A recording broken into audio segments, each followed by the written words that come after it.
Alright, welcome to Helicopter Island. Ayan guys, welcome po sa Helicopter Island. Ayan, yung guys ko, pupunta na sila sa snorkeling area. We're going to snorkeling area.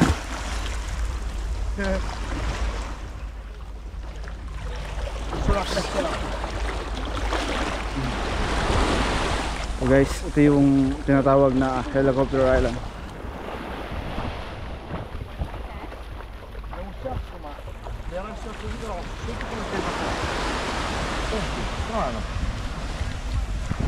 È vero? Stone. The stone? Stone. Stone, ma no, come si dice? Yeah, you can. Yeah.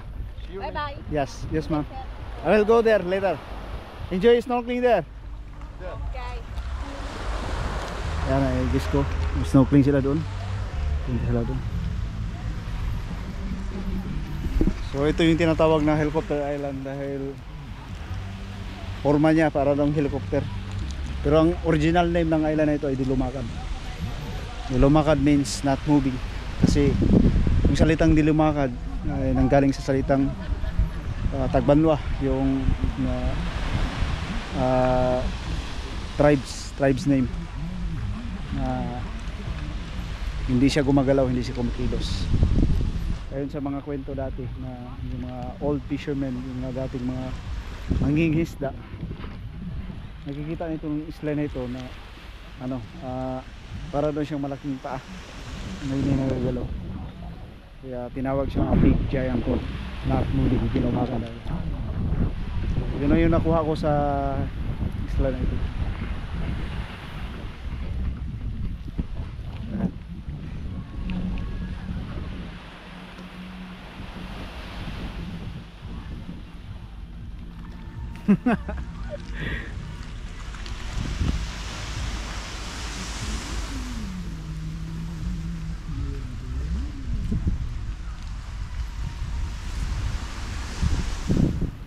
Ayun guys, pag pupunta kayo sa Helicopter Island, may nagtitinda ng buko rito.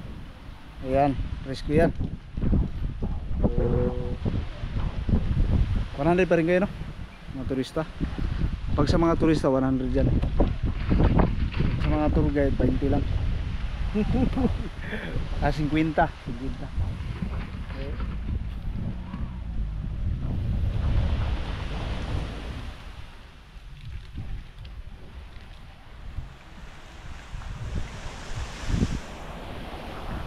Sala natin dito banda kay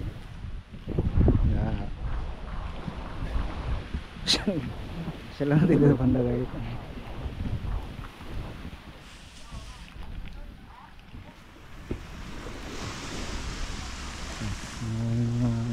Guys dyan naliliko guys yung banda.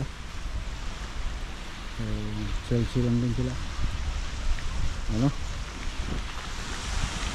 ito lang tayo kay so, as you can see, kunti lang yung tao ngayon.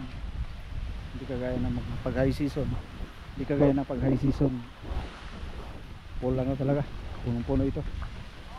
Hilira lahat ng mga ano dyan. Ngayon, pero mga kunti-kunti na. Kunti-kunti na. So, chill lang muna kami dito. Thanks for watching.